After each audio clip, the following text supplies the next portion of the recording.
मेरे बाबा ने मेरे ना रिलेटिव्स में मेरा रिश्ता किया था। अच्छा। मेरा रिश्ता किया तो उन्होंने इनकार कर दिया। उन्होंने बोला मैंने हमने नहीं करना, इनकार क्यों किया? क्योंकि मेरे पे जिन आशिक हो गए थे, वो डर गए थे कि आपने ये पानी नहीं पीना, दम नहीं करवाना, बिल्कुल ठीक हो, तुम्हें कुछ भी नहीं है, फिर तुम मेरे साथ कैसे जाओगी। फिर मैं उसकी बातों में आना शुरू हो गई। अच्छा। और मेरे घर वालों ने मुझे पानी वगैरह पिलाना, तो मैंने बोलना कि मैंने नहीं पीना।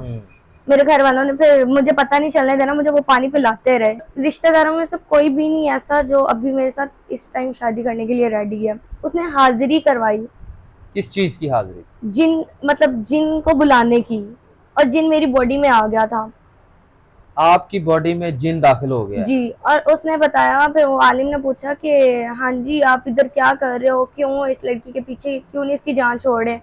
उन्हें बोला कि मैं इस पे आशिक हो गया हूँ, और मैं इसे कभी भी नहीं छोड़ूंगा, ये जिधर से आई है मैं इसे उधर ही लेके जाऊंगा। अस्सलाम वालेकुम नाजरीन, मैं हूं आपका अपना मेजबान ज़ोहैब सागर और आप देख रहे हैं मेरा अपना यूट्यूब चैनल। नाजरीन, आज एक ऐसी कहानी लेके आया हूं आपके पास।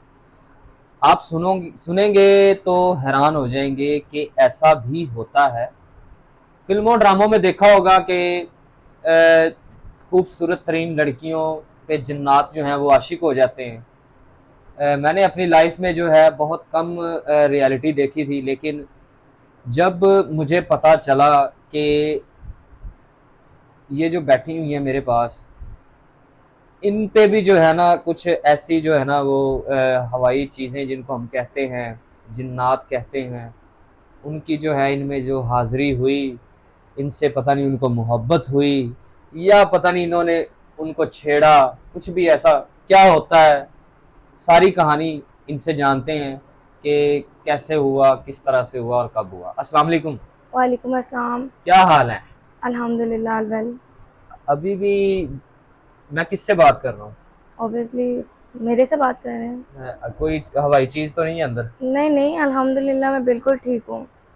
तो क्या माजरा है ये कि आप हवाई चीज़ें, आपकी वालदा जो है वो बता रही थी कि हवाई चीज़ों का असरात, और किस तरह से ये कैसे वाक़या हुआ? जी, मैं एक मिडिल क्लास से बिलोंग करती हूँ। मुझे कॉलेज से छुट्टियाँ हुई तो मैं ना गांव चली गई। गांव गई तो मैक्सिमम 4 से 7 बजे का टाइम, 4 बजे तो हम चले गए बाहर कज़न्स के साथ। पता है गांव में जाएं कहीं भी जाएं तो कज़न्स वगैरह बाहर ले जाते हैं, चलो हम घूमते हैं, आप बाहर से शहर से आए हो, आपको हम गाँव का माहौल दिखाते हैं। बस कज़न्स के साथ मिलके मैं गाँव चली गई, मतलब घूमने फिरने चली गई। और हम पता नहीं कौन सी ऐसी जगह थी जिधर से हम गुजरे हैं। लेकिन मैं जब घर पे हम वापस आए, 7-8 बजे का टाइम था, घर वापस आए तो मेरा ना सर भारी हो रहा था। अच्छा। सर भारी हो रहा था और बॉडी टेम्परेचर बहुत हाई हो रहा था। अच्छा। तो मैंने मम्मा को बताया, मम्मा मेरी ना तबीयत खराब है। उन्होंने बोला कि आई थिंक इनका ऐसा हो सकता है कि ना जैसे सारा दिन घूम घूम के थक गई है, थकावट की वजह से ऐसा हो रहा है। हाँ। तो उन्होंने बोला कि नहीं आप सो जाओ, तो इंशाल्लाह सुबह तक अब बेहतर हो जाओगी। अच्छा। मैं सो गई, लेकिन सही से नींद नहीं आ रही थी, बेचैनी सी और सर भारी होना, बॉडी टेम्परेचर हाई होना। फिर सुबह हुई, सुबह भी वही कैफियत। फिर पता गांव के डॉक्टर्स जो से छोटे मोटे डॉक्टर्स होते हैं, उनको इतनी नॉलेज नहीं होती है। उनके पास लेके गए, उन्होंने बोला कि रात की थकावट की वजह से ऐसे हो रहा है, अच्छा। या मेडिसिन लें, इनसे ठीक हो जाएगा। ऐसे ही कुछ दिन गुजरे और मैं घर वापस आ गई। जी जी। और मैं घर जब वापस आई तो मम्मा वगैरह को मैंने बताया कि मेरी ना हालत बिल्कुल नहीं ठीक, मेरा सर भारी हो रहा है और मेरी तबीयत नहीं ठीक हो रही है, आप इसके समझ रहे अलावा हैं। क्या फील कर रही थी आप? डॉक्टर्स की मेडिसिन के जब आपने ली है तो कोई उसमें बेहतरी महसूस नहीं हुई कि मेरा सर जो अब ठीक हो गया है, या कोई ऐसा कोई फील नहीं हुआ कि मेडिसिन से कोई बेहतरी? नहीं नहीं, ऐसा कुछ भी फील नहीं हुआ। दिन ब दिन मेरी तबीयत बिगड़ती जा रही थी। तो जैसा कि मैंने फिर मम्मा को बताया, उन्होंने फिर अच्छे डॉक्टर से अपॉइंटमेंट ली और उनसे बात वगैरह की। उन्होंने बताया कि ये बच्ची की कैफियत है और इससे ये हो रहा। उन्होंने बोला कि आप लेकर आए। उन्होंने ना सब रिपोर्ट्स वगैरह ली अच्छा। और रिपोर्ट्स बिल्कुल क्लियर थे। उन्होंने बोला बच्ची को कुछ भी नहीं है। और मैंने बोला कि नहीं, मेरे बॉडी टेम्परेचर हाई हो जाता है। वो डॉक्टर भी देख के हैरान था कि बच्ची की तबीयत खराब है लेकिन रिपोर्ट्स में कुछ भी नहीं आ रहा। अच्छा, रिपोर्ट्स में बिल्कुल कुछ भी नजर नहीं आ रहा था? कुछ भी नहीं आ रहा था, बिल्कुल क्लियर थी। और उसके बाद जैसे अब मोहल्ले में बैठते, मतलब आंटियां आ जाती हैं मम्मा जी के जी। पास, ऐसे ही आई तो मम्मा वगैरह ये आलिम वगैरह पे यकीन नहीं करते थे। अच्छा अच्छा। तो वो आई, उन्होंने बोला कि बच्ची को ऐसा क्या हुआ है, उन्होंने बोला गांव गई है और उसके बाद इसकी तबीयत ऐसे, उन्होंने बोला कि ना मैं आपको एक आलिम का बताती हूँ, आप उसके पास लेके जाएं। हाँ हाँ उन्होंने कहा चलो ठीक है, हम ले जाते हैं, हमारी बेटी से आगे क्या हाँ ही है। हाँ। एक भाई है और एक मैं थी और मम्मा थी। हम्म, तो उन्होंने बोला हमारी इकलौती बेटी है, हम इन्हें ले जाते हैं। लेकर गए, उस आलिम से पूछा, उन्होंने दम वगैरह पानी दम करके दिया, तावीज़ वगैरह बना के दिया, उन्होंने कहा बेहतर हो जाएगी, लेकिन उससे भी कोई फर्क नहीं पड़ा। फिर कुछ दिन बाद फिर उसी आलिम के पास वापस लेके गए, उसने हाजिरी करवाई, किस चीज की हाजिरी? जिन मतलब जिन को बुलाने की, और जिन मेरी बॉडी में आ गया था। आपकी बॉडी में जिन दाखिल हो गया है? जी, और उसने बताया, फिर वो आलिम ने पूछा कि हाँ जी आप इधर क्या कर रहे हो, क्यों इस लड़की के पीछे, क्यों नहीं इसकी जान छोड़ रहे। उन्होंने बोला कि मैं इस पे आशिक हो गया हूँ और मैं इसे कभी भी नहीं छोड़ूंगा, ये जिधर से आई है मैं इसे उधर ही लेके जाऊंगा, इसे मैं खेतों पे ही लेके जाऊंगा। अच्छा। और वो आलिम भी डर गया, उन्होंने बोला ये मेरे बस का काम ही नहीं है। तो फिर उस आलिम ने आगे एक और आलिम का बताया। अच्छा। उस आलिम का बताया तो हम उधर से मम्मा वगैरह मुझे उस एक और आलिम के पास ले गए। जब एक और आलिम के पास लेके गए, उन्होंने बोला कि हाँ जी क्या क्या सीन, उन्होंने बोला इधर इधर से हम आए और ये बात है। आलिम ने बोला कि हो जाएगी ठीक, लेकिन इस पे खर्चा होएगा। अच्छा, और पैसे लगेंगे? जी पैसे लगेंगे। ये मतलब जब तबीयत खराब हुई, रिलेटिव्स में भी पता चल गया कि बच्ची की तबीयत खराब है और इस पे जिन आशिक है, और वो सब डर गए। और बस ये जो बाबा था, उसने जो आलिम था, उसने पानी दम करके दिया, तावीज़ बना के दिए, और उसने बोला कि ना आपने मेरे पास आते जाना, और खर्चा बताता कि ये इतना इतना लगता है। वो कितना खर्चा बताया? ये घर वालों को ज्यादा पता होगा, मुझे नहीं पता। अच्छा। और फिर मुझे टोटल अमाउंट का पता हुआ, मैं भी आपको बता देती हूँ। और यही उन्होंने बताया कि ठीक हो जाएगी, लेकिन टाइम लगेगा। अच्छा। जैसे मैंने उन आलिम की मैं वो जो पानी दम वाला पीना और उनके तावीज़ वगैरह पहनने, तो ना मुझे ऐसा फील होता था कि मेरे सामने कोई एक हसीन लड़का खड़ा हुआ है, नौजवान हसीन लड़का खड़ा हुआ है। अच्छा। और वो जिन हसीन लड़कों में, नौजवान लड़कों में मेरे सामने आता था और मुझे कहता था कि आपने ये पानी नहीं पीना, दम नहीं करवाना, बिल्कुल ठीक हो, तुम्हें कुछ भी नहीं है, फिर तुम मेरे साथ कैसे जाओगी। फिर मैं उसकी बातों में आना शुरू हो गई। अच्छा। और मेरे घर वालों ने मुझे पानी वगैरह पिलाना, तो मैंने बोलना कि मैंने नहीं पीना। मेरे घर वालों ने फिर मुझे पता नहीं चलने देना, मुझे वो पानी पिलाते रहे। और वो जिन था, मैंने उसे बोला कि तुम अपनी ना असल शक्ल में आओ, जो तुम्हारी रियल शक्ल है ना उसमें आओ, रियल फेस में। और उन्होंने बोला कि नहीं, मैं अगर अपने रियल शक्ल में आया तो तुम डर जाओगी। तो उसने बोला मैं रियल में नहीं आऊंगा। मैंने फिर भी कुछ नहीं बोला, मैं तावीज़ वगैरह पीती रही, वो जो भी उन्होंने बना के दिया, मैं बेहतर होती गई। ये साल मेरे साथ ऐसा होता रहा। साल तो कोई ऐसा इसमें एक साल में कोई ऐसा वाकया या कोई ऐसी बात हुई हो कि जो आपके साथ गुजरा हो, जो आपके साथ गुजरी हो, आपके घर वालों ने देखी हो और देखते ही बंदे के जैसे इंसान के रोंगटे खड़े हो जाते हैं? कोई ऐसा वाकया तो नहीं हुआ, कोई ऐसी हरकत तो नहीं की आपने? नहीं, ऐसा तो नहीं, क्योंकि मुझे ऐसा होता था कभी कभी झटके लगना, बेहोश हो जाना।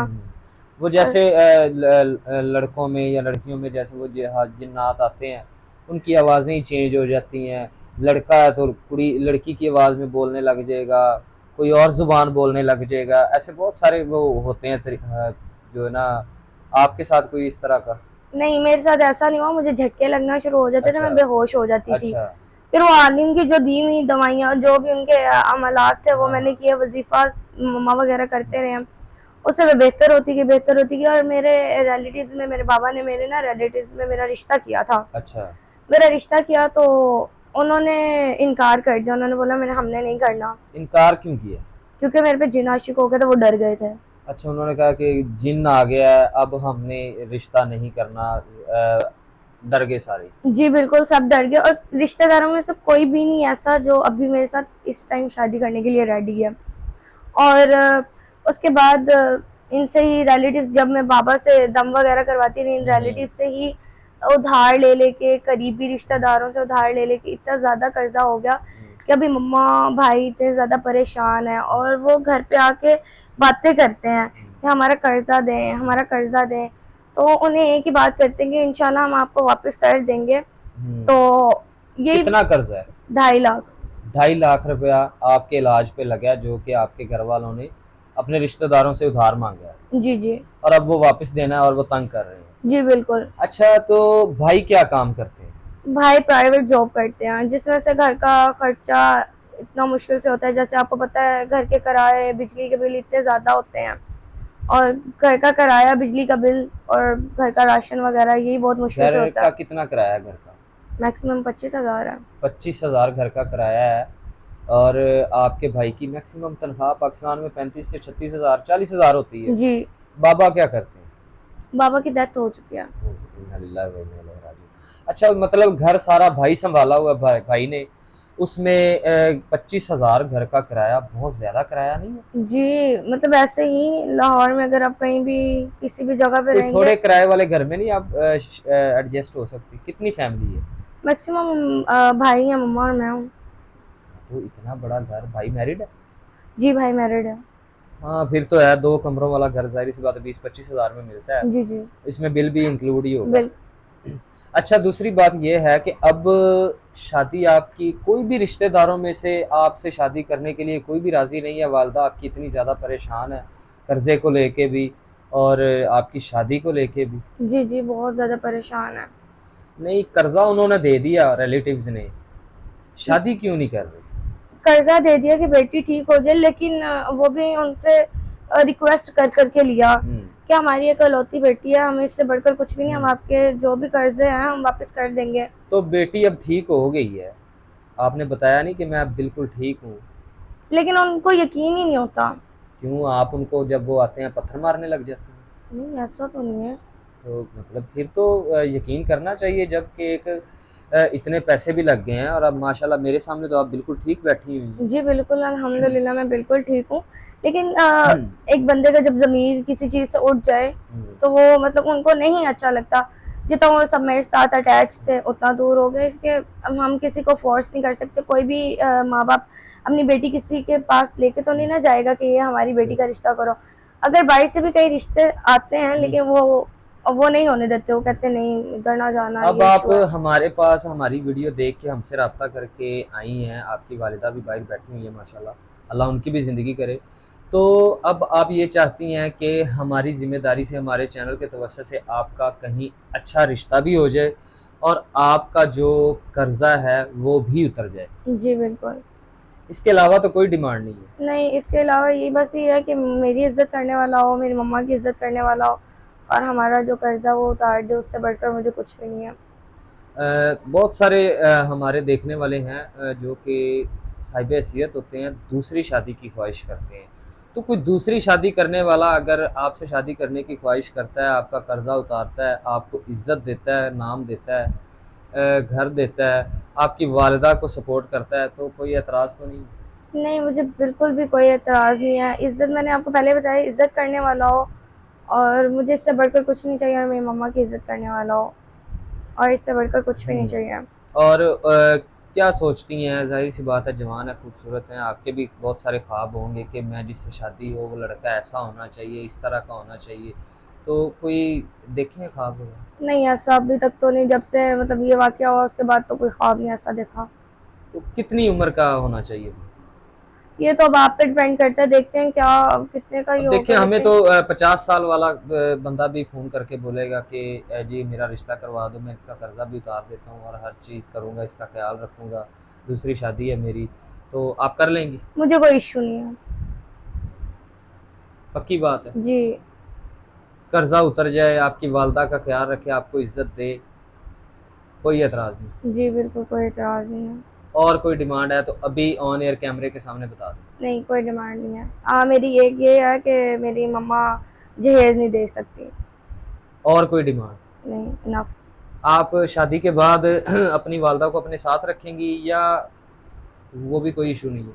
नहीं, वो इश्यू नहीं, अगर वो रखना चाहें, अगर कहते हैं, तो अगर वो सपोर्ट करेंगे कि रख सकते हैं हम साथ में, मम्मा ही हैं, तो मुझे कोई इश्यू नहीं है। अगर वो जाहिर सी नहीं, बात है, अगर किसी ओवरसीज़ पाकिस्तानी ने आपसे शादी करनी है तो वो आपको वीज़ा लगा के बाहर अपने पास बुलाएगा। अगर वो कहे कि मैं इसको बुला सकता हूँ, अपनी इसकी मामा को नहीं बुला सकता, इसकी मामा अपने बेटे के पास रहे, तो कोई मेरा नहीं ख्याल कि इसमें कोई इशू होना चाहिए। जी नहीं, इशू नहीं होना चाहिए, बस सपोर्ट करते रहें। सपोर्ट बिल्कुल ज़ाहिर सी बात है, जब आपकी शादी हो जाएगी तो आप खुद भी अपनी माँ की सपोर्ट ही करेंगे, बेशक, बिल्कुल कोई और डिमांड नहीं इसके अलावा। जी। तो नाज़रीन, कहानी सारी आपने सुनी है।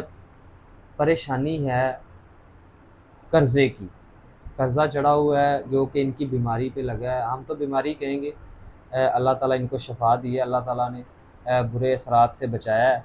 माशाल्लाह खूबसूरत हैं, पढ़ी लिखी हैं, वालिदा का साया इनके सर पे मौजूद। इज़्ज़त देना चाहे, इसको नाम देना चाहे और इसका कर्ज़ा उतारे, इससे शादी करना चाहता है, नंबर स्क्रीन पे चल रहा है, ज़रूर रब्ता कीजिए, बिला वजह परेशान ना कीजिए। और एक बात आपको करता चलूँ अपनी वीडियो में, बग़ैर रजिस्ट्रेशन फ़ीस के, एडवांस फ़ीस के रिश्ता नहीं करवाता। मेरा नाम ज़ोहेब सागर है और ये मेरी रेड लाइन समझ लें कि मैं बग़ैर एडवांस के रिश्ता नहीं करवाता होता। मुझे दीजिए इजाज़त। अल्लाह ने